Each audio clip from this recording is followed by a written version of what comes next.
Hello दोस्तों, स्वागत है आप सभी का केसीसी एजुकेशन में। मेरा नाम है कौशल कुमार। तो दोस्तों, आप सभी को पता है ये चल रही हमारी इंडियन मैपिंग की सीरीज़ और इसमें हम आपको आज कराने वाले हैं थर्ड लेक्चर, जिसमें सबसे पहला राज्य हम कराने वाले हैं आपको हिमाचल प्रदेश। जी हाँ दोस्तों, हिमाचल प्रदेश की पूरी मैपिंग करवा रहे हैं हम आपको। और हिमाचल प्रदेश में इसके बाद आपको संपूर्ण हिमाचल प्रदेश की जीके पूरी तरीके से कवर हो जाएगी और इसमें आपको कोई भी दिक्कत नहीं आने वाली है। ना आपका किसी भी कॉम्पिटिटिव एग्जाम्स के लिए एक भी क्वेश्चन आपका छूटने वाला है, विशेषकर यूपीएससी के लिए और पीसीएस वालों के लिए।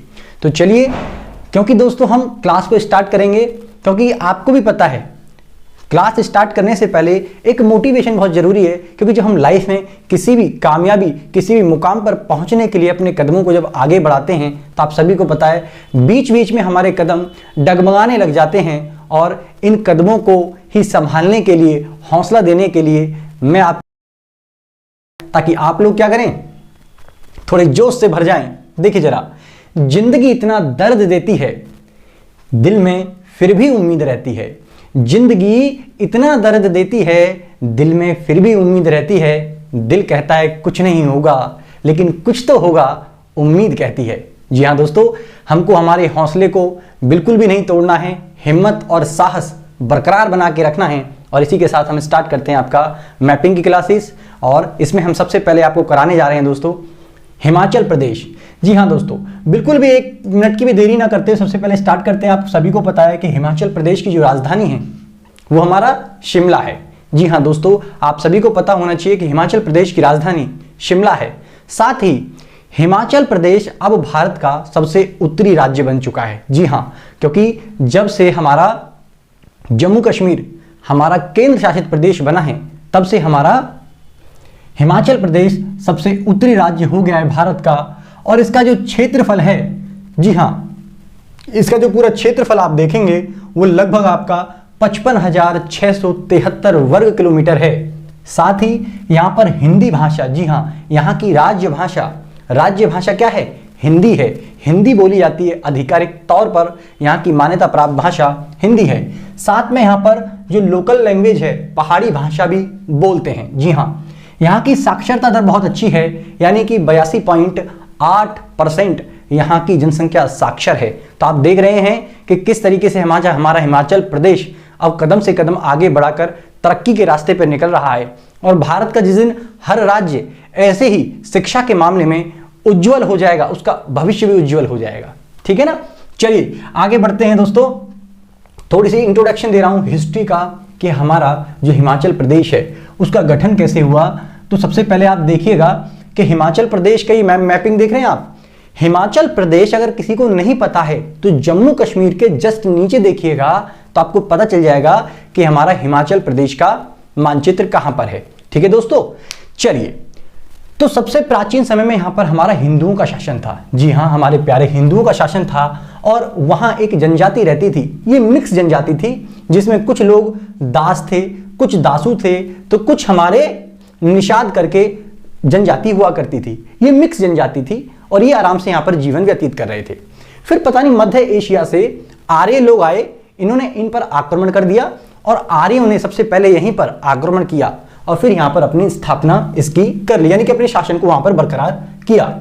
उसके बाद 19वीं शताब्दी में अगर आप विश्व का मानचित्र देखेंगे ना, तो चाइना के ऊपर है मंगोलिया। तो मंगोलिया से क्या करा, मंगोलिया से मंगोल लोग आए और इन्होंने आक्रमण कर दिया। तो ये गोरखा लोग थे जो मंगोल से आए थे ना, मंगोलिया से, ये गोरखा लोग थे। तो 19वीं शताब्दी में इन्होंने आर्यों को हरा दिया और अपना कब्जा यहां पर स्थापित किया। फिर आप सभी को पता है कि हमारे महाराज रणजीत सिंह, जी हाँ, महाराज रणजीत सिंह जो पंजाब के बहुत बड़े राजा हुआ करते थे, उन्होंने क्या करा, 1804 में यहां पर क्या कर दिया, आक्रमण कर दिया। किसके ऊपर? गोरखाओं के ऊपर। और गोरखाओं को हराकर यहां पर इस क्षेत्र को अपने अधिकार में ले लिया। दूसरी बात दोस्तों, फिर 1916 में आपको पता है अंग्रेज लोगों की कितनी तगड़ी कूटनीति थी, और उसी कूटनीति के मतलब उसका सहारा लेकर उन्होंने रणजीत सिंह के साम्राज्य पर यहां पर आक्रमण कर दिया। और ये वाला जो क्षेत्र था फिर संधि के बाद उनको अंग्रेजों को सौंपना पड़ गया। चलिए, फिर इसके बाद आपको बता देते हैं कि 1945 में शिमला जो हमारा यहाँ की राजधानी है, यहाँ को अंग्रेज लोगों ने एक हिल स्टेशन बनाया। हिल स्टेशन क्यों बनाया? क्योंकि देखो अंग्रेज जो लोग थे ना वो यूरोप से आए थे और यूरोप की जो जलवायु होती है वो ठंडी जलवायु होती है, तो इन लोगों को थोड़ा ठंडे माहौल में रहने का ना थोड़ा आदत था। इसीलिए इन लोगों ने घूमने फिरने के लिए, टाइम बिताने के लिए एक ऐसा प्लेस बनाया ताकि जहां पर उनको थोड़ा सा मतलब रिलीफ महसूस हो सके और ये मतलब थोड़ा सा आनंद ले सके जीवन का। चलिए इसके बाद हम आपको बता दें कि 15 अप्रैल, जी हाँ दोस्तों 15 अप्रैल 1948 को ये टोटल जो हमारा आज हिमाचल देख रहे हो ना आप, छोटी छोटी रियासतें थी, यानी कि छोटे छोटे यहाँ पर रजवाड़े थे और वो टोटल 30 रजवाड़े थे, 30 रियासतें थी। ऐसा मानिए छोटे छोटे 30 हिस्सों पर 30 ही राजाओं का या मुखियाओं का शासन हुआ करता था। उन तीनों से हस्ताक्षर करवाए गए। सरदार वल्लभ भाई पटेल की बहुत महत्वपूर्ण भूमिका मानी जाती है इसमें, और उन्होंने इन देसी रियासतों को मतलब मिलाया 30 की 30 और तब जाके हमारे हिमाचल प्रदेश का गठन किया। लेकिन प्रारंभ में 1948 में जब हिमाचल प्रदेश का गठन हुआ था ना, तो ये पूर्ण राज्य नहीं बना था, ये केंद्र शासित प्रदेश बना था। ये केंद्र शासित प्रदेश वो होता है जिसका आकार छोटा होता है और जिसकी पूरी की पूरी प्रशासनिक गतिविधियां ना सेंट्रल गवर्नमेंट यानी कि केंद्र सरकार के हाथ में होती हैं। इसी को हम कहते हैं हमारा क्या, केंद्र शासित प्रदेश। इसका एक भय यह था क्योंकि 30 रियासतें थीं और उनको मिला लिया गया।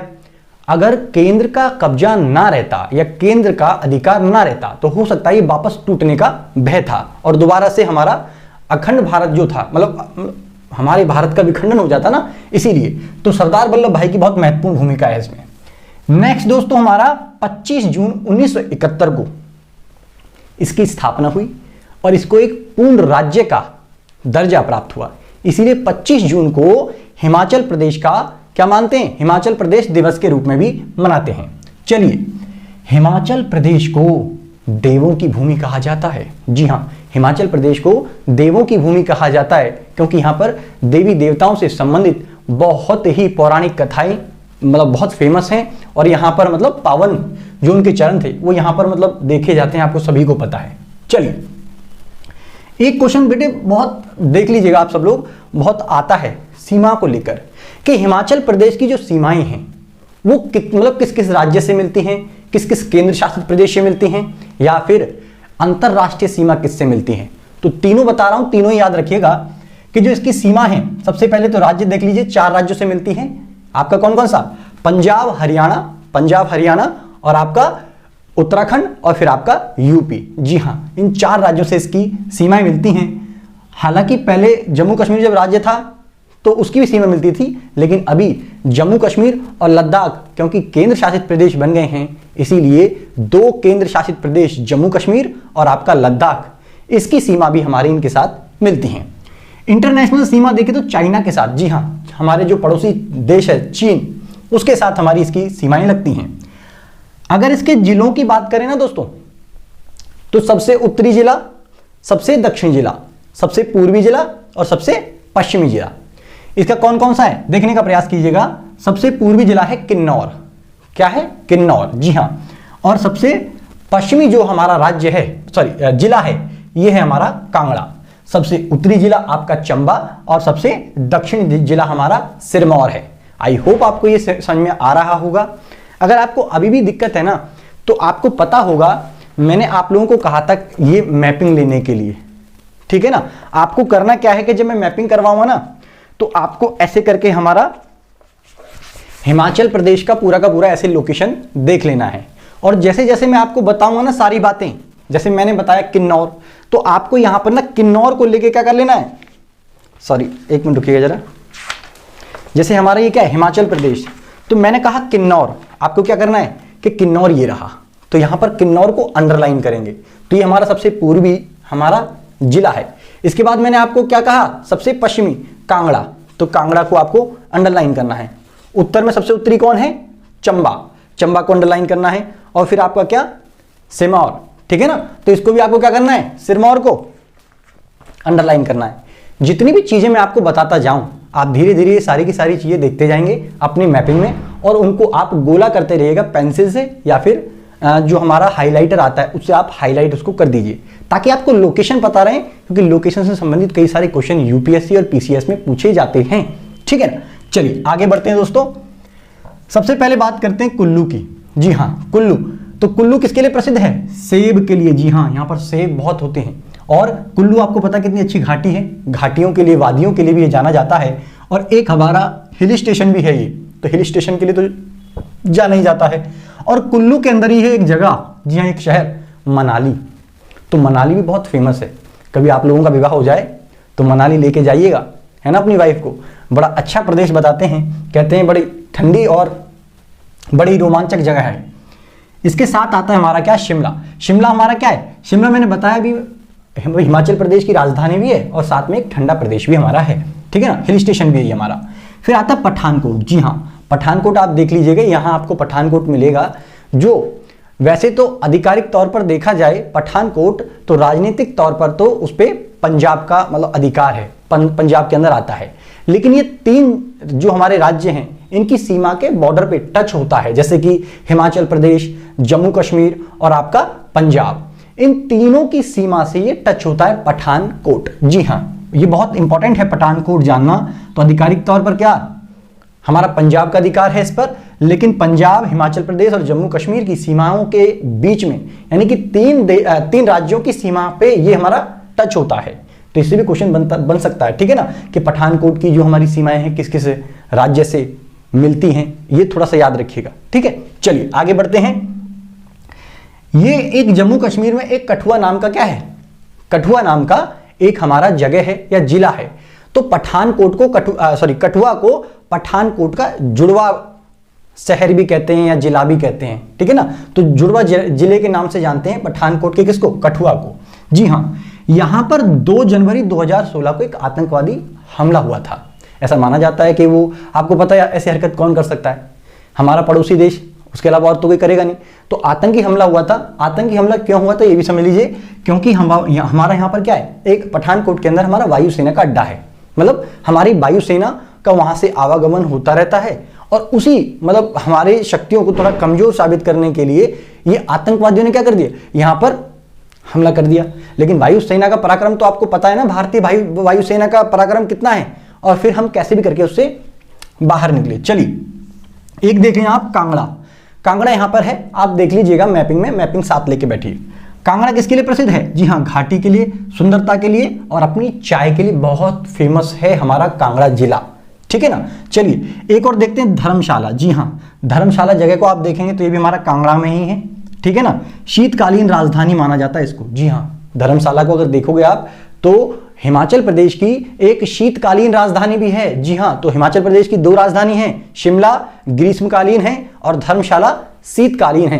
यानी कि सर्दियों के टाइम में जो पूरी की पूरी हमारी मीटिंग्स होती हैं वो यहाँ पर होती हैं। जी हाँ, ठीक है ना, पूरा का पूरा जो प्रशासन चलता है ना वो यहीं से चलता है। चलिए एक है नैना देवी।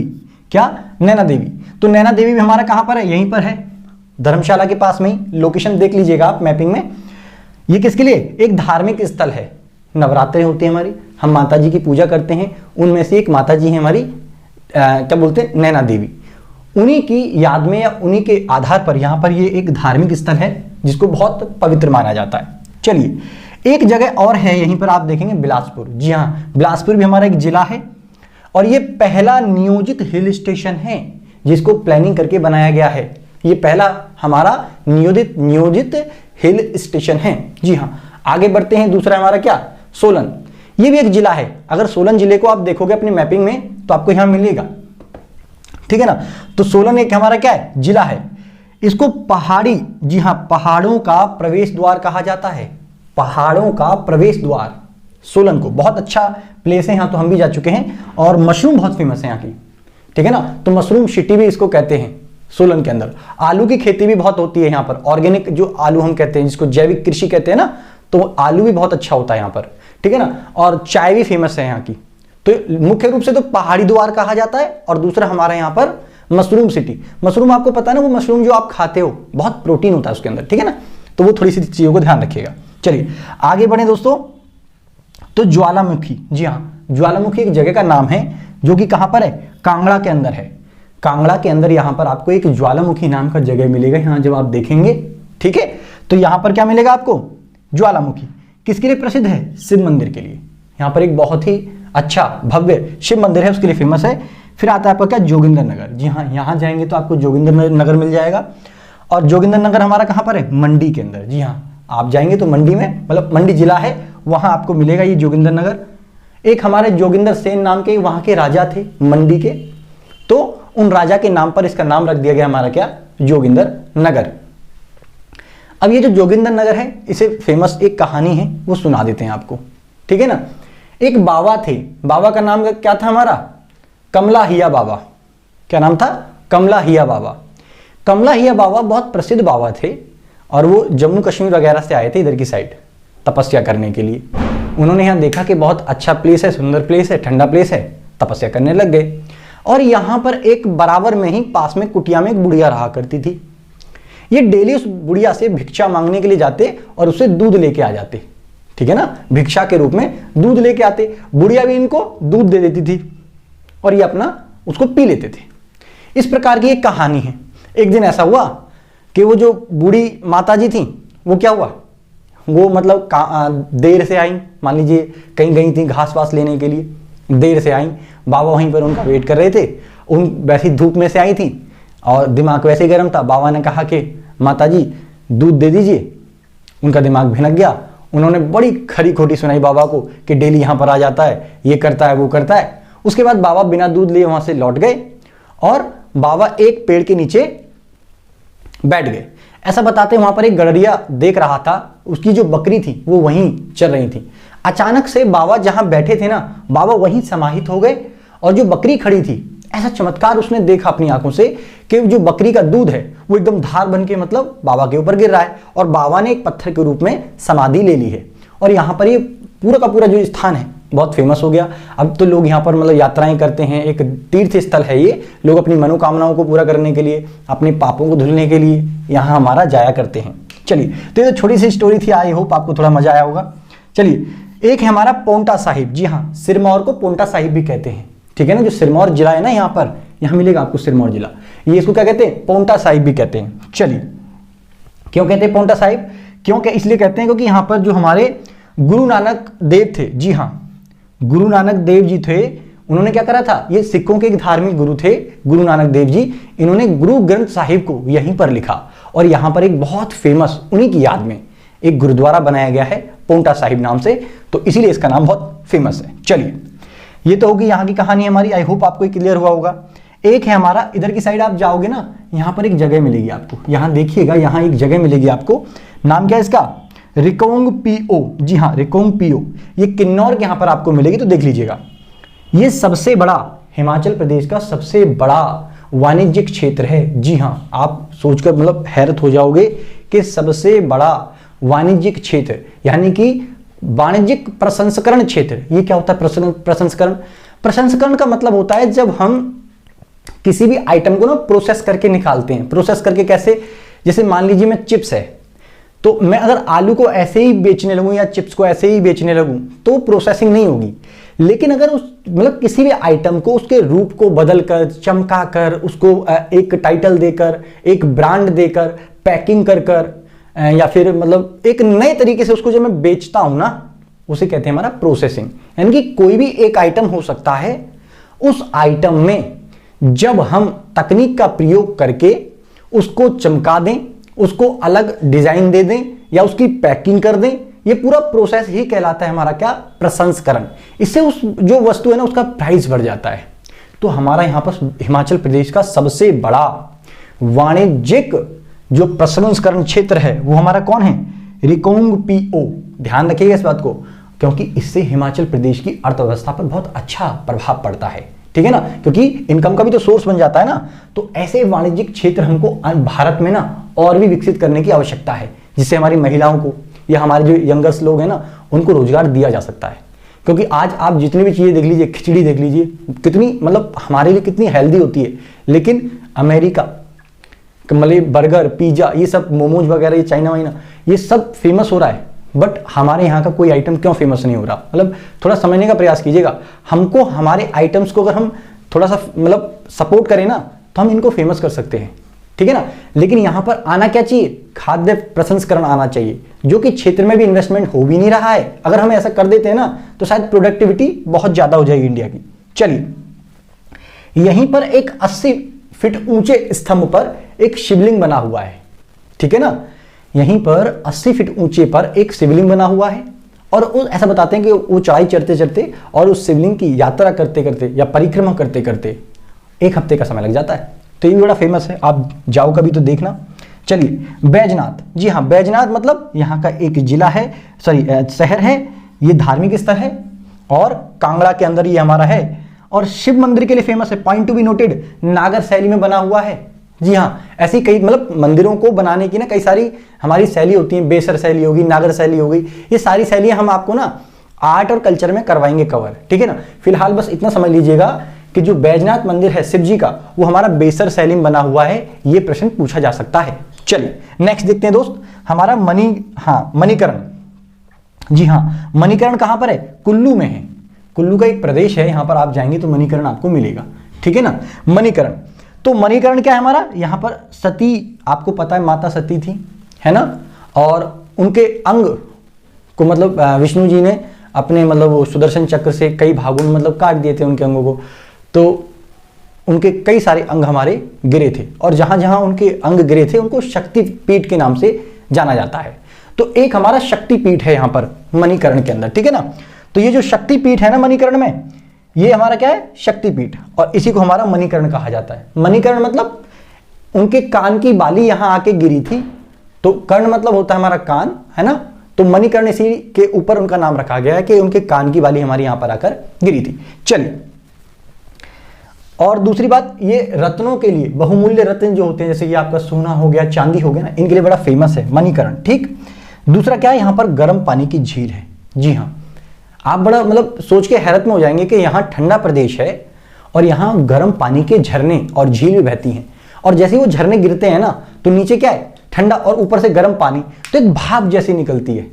तो बड़ा अद्भुत नजारा होता है, अगर आप कभी मौका मिले तो जरा जाके देखिएगा, ठीक है ना। यहीं पर एक गुरुद्वारा भी है, ठीक है ना, मणिकर्ण के मतलब आसपास में ही, तो बहुत गुरुद्वारा भी हमारा फेमस है। चलिए, फिर है हमारा मनाली। मनाली तो आप सभी को पता है, मनाली को हमारा फूलों की घाटी कहा जाता है, बहुत सुंदरता के लिए फेमस है मनाली, ठीक है ना, पर्यटन क्षेत्र भी हमारा। फिर आता है हमारा क्या? केलांग। जी हाँ, केलांग को आप देखोगे तो हमारा क्या है? लाहौल स्पीति। यहाँ जब जाएंगे ना ये वाले एरिया में तो यहाँ आपको मिल जाएगा ये, ठीक है ना। तो क्या है हमारा ये? केलांग, लाहौल स्पीति, ये भागा, यहीं पर नदियां हैं, ये तीनों नदियों को चिन्हित कर लेना अपने मैपिंग में, ये मैपिंग में मिल जाएंगी तीनों की तीनों, यहीं मिलेंगी आपको, ठीक है, ये ऐसे करके मिल जाएंगी, तो थोड़ा देख लीजिएगा। तो क्या क्या नाम है? भागा नदी, चंद्रा नदी और चेनाब नदी। तो केलांग, यहां पर है शायद केलांग, देख लीजिएगा, यहां तीनों नदियों का संगम हो रहा है। जी हां, संगम क्षेत्र है, तीनों नदी यहीं पर आकर मिलती हैं, ठीक। चलिए एक और देख लीजिएगा जरा फास्ट, गोविंद सागर। जी हां, गोविंद सागर आपको यहां मिलेगा, एक बार देखने का प्रयास कीजिएगा। गोविंद सागर आपको, सॉरी यानी यहां मिलेगा, ये गोविंद सागर आपको यहां मिलेगा, तो एक बार देख लेना। जी हां, गोविंद सागर कहां पर है? बिलासपुर में है। और मैं आपको बता देना चाहता हूं कि एशिया की कृत्रिम झील है। जी हां, एशिया की सबसे बड़ी कृत्रिम झील कोई है तो कौन सी है हमारी? वो है आपकी कौन सी? गोविंद सागर झील, ठीक है ना। इसी पर बना हुआ है हमारा क्या? भाखड़ा बांध। याद रखिएगा, भाखड़ा बांध इसी के ऊपर है, ठीक है। अच्छा एक चीज और, आप लोगों को, काफी सारे लोगों को भाखड़ा नागल बांध एक ही लगता है, बट वो एक परियोजना है। भाखड़ा और नागल दो अलग अलग बांध हैं, तो इस बात को भी थोड़ा सा आप याद रखिएगा, आप भूल जाते हैं। चलिए आगे बढ़ते हैं दोस्तों। एक है हमारा क्या? पोंग जलाशय। जी हां, पोंग जलाशय, ये कांगड़ा के अंदर है। और महाराणा प्रताप सागर झील भी इसका नाम दूसरा है, यानी कि इसको दूसरी झील के मतलब महाराणा प्रताप सागर झील के नाम से भी जाना जाता है। 1975 में ये हमारी एक कृत्रिम झील बनाई गई थी। साथ में देखिएगा, जल्दी से कवर करते हैं, हमारा एचपी की सबसे बड़ी झील रेणुका झील है। जी हाँ, सबसे बड़ी झील कौन सी है?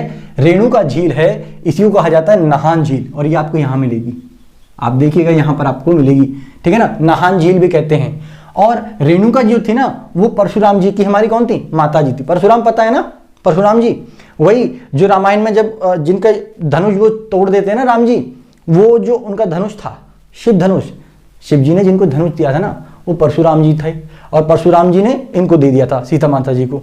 तो ध्यान रखिएगा, वही हमारे जो परशुराम जी थे, उनकी माता का ही नाम था रेणुका, है ना। तो इनका जन्म भी यहीं पर हुआ था, इसीलिए इसको रेणुका झील कहा जाता है। यहीं पर ये खेलते थे बचपन में। चलिए, डलहौजी।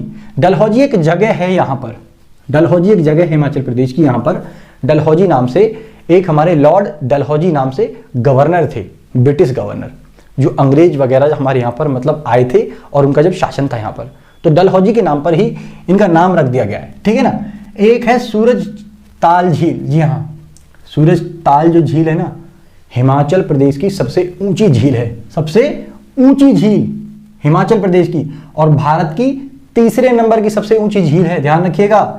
और ये क्या है, ये हमेशा बर्फ से ढकी रहती है।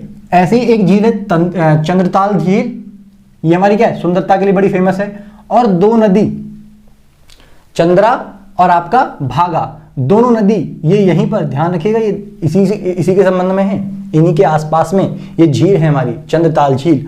और चंद्रा प्लस भागा नदी दोनों मिलकर चेनाब नदी बनाती हैं, क्योंकि चंद्रा और भागा कोई जब मिल जाती हैं और संगम कहलाती है और वो जम्मू कश्मीर में पहुंचती हैं, तो चेनाब नदी के नाम से जानी जाती हैं। चलिए नेक्स्ट देखिएगा, भाखड़ा नागल बांध, ये सतलुज नदी पर है हमारा, और सबसे ऊंचा गुरुत्वीय बांध है। जी हाँ, सबसे ऊंचा भारत का, सॉरी विश्व का, भारत का नहीं, विश्व का, भारत का ये तो है ही है, विश्व का सबसे ऊंचा गुरुत्वीय बांध। ये गुरुत्वीय बांध क्या होता है, ऐसे समझने का प्रयास कीजिएगा कि एक ऐसी शेप रहती है, ठीक है ना, और इसका बेस चौड़ा बनाया जाता है, क्योंकि ये अधिक ऊंचाई पर बांध बनाया जा रहा है, इसीलिए पानी का बहाव जो रहता है ना इधर की साइड नीचे, तो पानी का जमाव बहुत एकदम, मान लीजिए ऐसे आएगा तो इसका घनत्व बढ़ जाएगा ना पानी का, जब घनत्व बढ़ेगा तो जाहिर सी बात है पुश भी करेगा, वो धक्का मारेगा ना, तो यहां पर ये बांध ना टूट जाए इसलिए इसका बेस बहुत चौड़ा बनाया जाता है। और वो किससे, सब कंक्रीट वगैरह से बनाया जाता है, मतलब पत्थर वत्थर वजरी का बहुत अच्छे से मसाले से प्रयोग करके, ताकि इसको बहुत मजबूती दी जा सके। और फिर हमारा ये ऐसे करके फ्लो कर दिया जाता है, मतलब पानी छोड़ दिया जाता है, इसी को कहते हैं हमारा क्या, गुरुत्वीय बांध। तो विश्व का सबसे ऊंचा गुरुत्वीय बांध अगर कोई है तो कौन है, ध्यान रखिए, गुरुत्वीय बांध भाखड़ा नागल बांध। इसकी ऊंचाई कितनी है, 255 मीटर, और ये भारत का दूसरे नंबर का सबसे ऊंचा बांध है। मतलब कई टाइप के हमारे बांध होते हैं, उन कई टाइप के बांधों में जो सबसे ऊंचा दूसरे नंबर का बांध है वो ये है, लेकिन गुरुत्वीय बांध के मामले में ये सबसे नंबर पूरे विश्व के अंदर।